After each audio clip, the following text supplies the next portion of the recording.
Представи си, че в планината има човек, който не живее в къща, не спи в легло и не мисли като останалите хора. Никой не се ражда убиец, но понякога детството, средата и болката създават чудовище. Това е историята на Михаил Лещарски.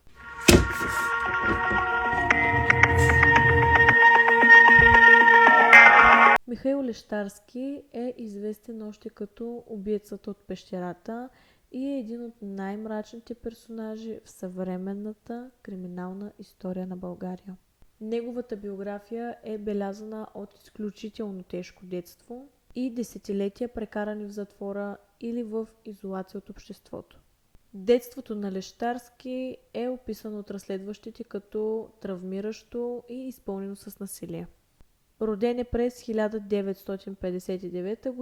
в мездренското село Царевец. Според свидетелства, баща му е бил изключително жесток и системно го е малтретирал. Връзвал го е дори за леглото и го е оставил с седмици без храна. Лещарски разказва на криминалните психолози, че е бил жестоко малтретиран още от малък. Като главен свой мъчител от онова време, той посочва баща си. Как стана такъв? Ще ти кажа, детските години са имало гадни.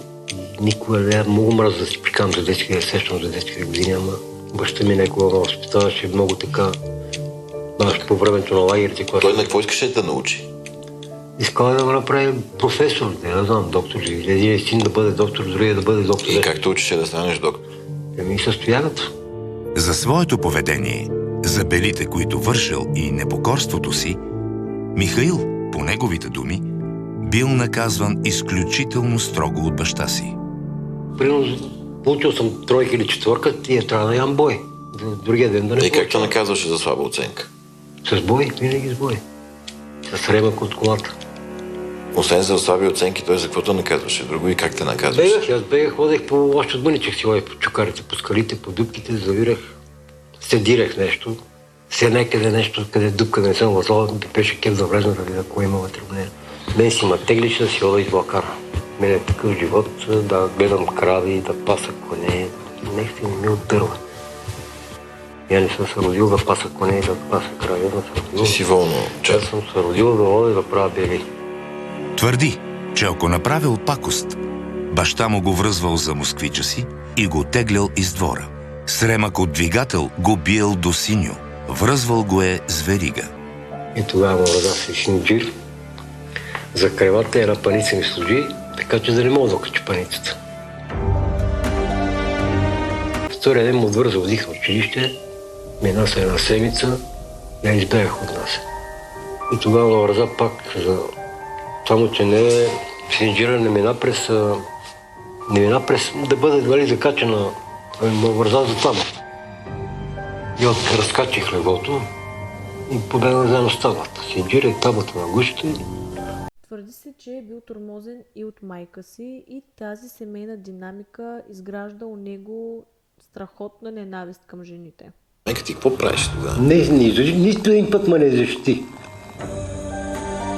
Нито един път да кажа, спрете това, прибихте го, стига се. Един се ме нещаваше нейния баща. А самата тя предашила ли те? Много пъти, тя ме докато.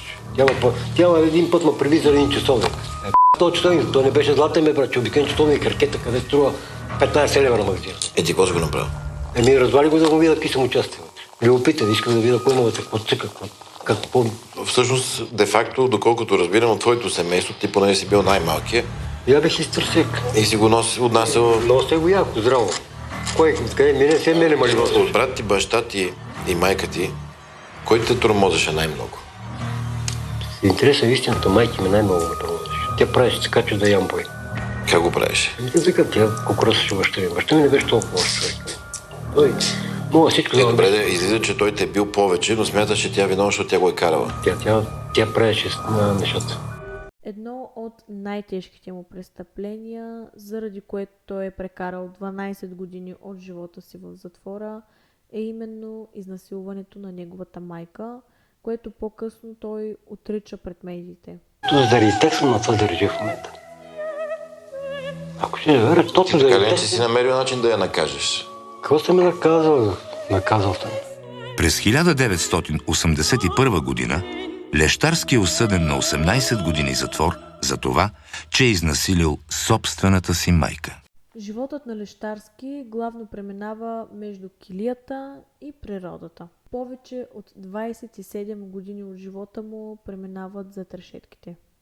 Прякорът му, пещерният човек, идва от там, че след поредното му излизане от затвора, той заживява като отшелник. В продължение на години той се укрива в пещерите на Врачанският Балкан и около Искърското дефиле. Живее в крайна мизерия, храняйки се с каквото намери или каквото открадне в вилите, които обитават Врачанският Балкан, в който той се е самонаселил.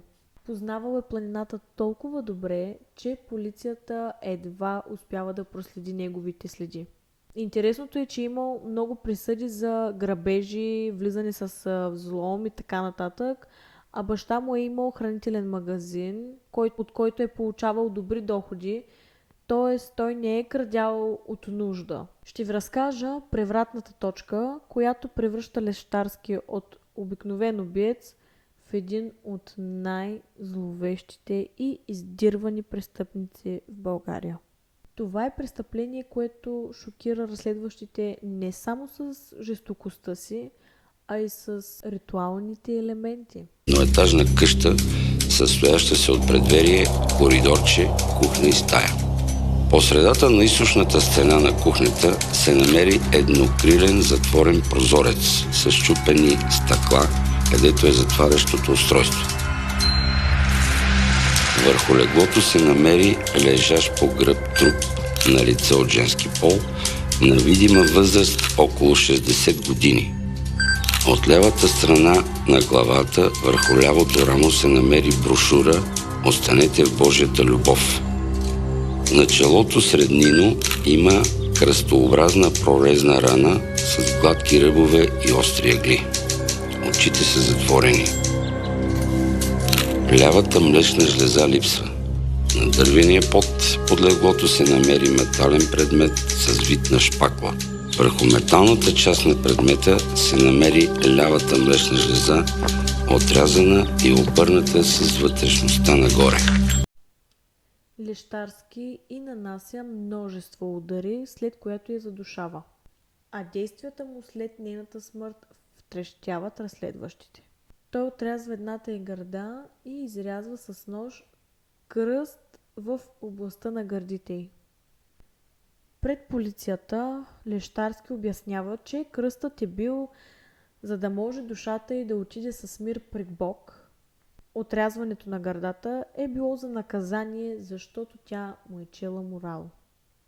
Психолозите от своя страна виждат обаче в тези негови действия дълбоко вкоренена омраза към майката и към жените като цяло.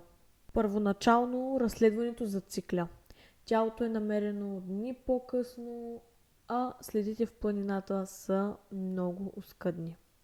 Интересен факт е, че по време на разследването на местопрестъплението първоначално е открито ДНК, което отвежда разследващите към друг човек. Но в последствие се оказва, че това се е получило заради замърсяване на пробата. Ключът за разплитането на случаят се оказва почеркът. Криминалистите свързват специфичните белези и жестокостта с профилът на човек, който има сериозни психически отклонения и познава районът на дефилето отлично. Когато Лещарски е заловен в пещерата край село Миланово, той не отрича абсолютно нищо. Напротив, той разказва за убийството на Елена Томова с плашещо спокойствие. Той споделя, че докато тя е умирала, той е стоял до нея и е пушил цигара. Признава, че е взел дребни вещи от къщата й, включително телефонът й и малко пари. Случаят на Елена Томова доказва, че Лещарски е сериен убиец със специален почерк. По време на разследването той признава за още 2 убийства, направени от него по сходен начин. Това престъпление поставя край на пещерният убиец. Съдът приема, че той е абсолютно неспособен да се превъзпита и представлява постоянна заплаха за обществото, поради което получава доживотна присъда без право на замяна. Това беше историята на пещерният убиец Михаил Лещарски. Едно от най-мрачните криминални досиета на България, което съчетава в себе си отшелничество, религиозен фанатизъм, необяснима жестокост. Ако това видео ви е било интересно, подкрепете каналът с лайк и се абонирайте, за да не пропускате следващите криминални случаи. Вие какво мислите? Има ли място за разкаяние в душата на човек като Лещарски? Очаквам вашите коментари под видеото. Благодаря ви, че и днес бяхме заедно.